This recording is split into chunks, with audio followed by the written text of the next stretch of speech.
வேண்டும். இல்லை சீதா, அது என்னால் முடியாது. என்னால் அப்படி செய்ய முடியாது. உன்னை என்னால் கைவிட முடியாது சீதா. நீ ஒன்றும் அங்கம் கிடையாது. நீ என்னுள் ஒன்றரை கலந்து விட்டவள். நீதான் என்னுடைய இதயம். என் கைகளால் என் இதயத்தை அறுத்து நீ சொல்கிறாயா?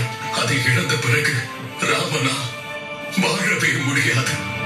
ராமனால் இதையெல்லாம் தாங்கிக் கொள்ள முடியாது. என் ராமன் இதயம் தாங்கிக் கொள்வார்.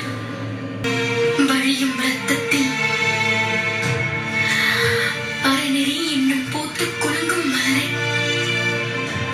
என் பிரியமானவரால் மட்டும்தான் மலரச் செய்ய முடியும். சாதாரண மனிதனாக இருந்தால் வாழ்க்கையின் சுழலில் சிக்கிக் கொள்வார்கள். ஆனால் என்னவர் அந்த சுழலில் இருந்து வெளியேறி வாழ்க்கை என்னும் பெருங்கடலை கடந்திடுவார். நினைத்து பாருங்கள்,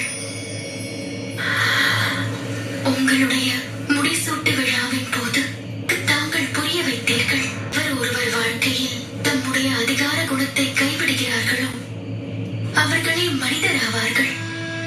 எவர் மனிதராகின்றாரோ அவருக்குத்தான் ஆளும் தகுதி கிடைக்கும். எவர் பாதம் ஆணி வேறாக நிலையாக உள்ளதோ, அவருடைய உள்ளம் மலையை போல் திடமாக உள்ளதோ, அவர்களுக்குத்தான் அந்த இறைவன் அரசனாகும் தகுதியை அளிப்பான். சூரிய குலத்தில் உதித்த வாரிசு உதித்த அலங்கவும் கூடாதுங்கவும் கூடாது, கலவரப்படவும் கூடாது, படவும் கூடாது, கரை கொள்ளவே கரை கொள்ளவே.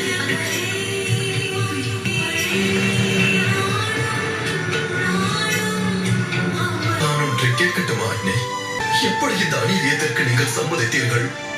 அநியாயம் என்பது ஒரு மனதில் விரோதத்தை ஏற்படுத்தும்.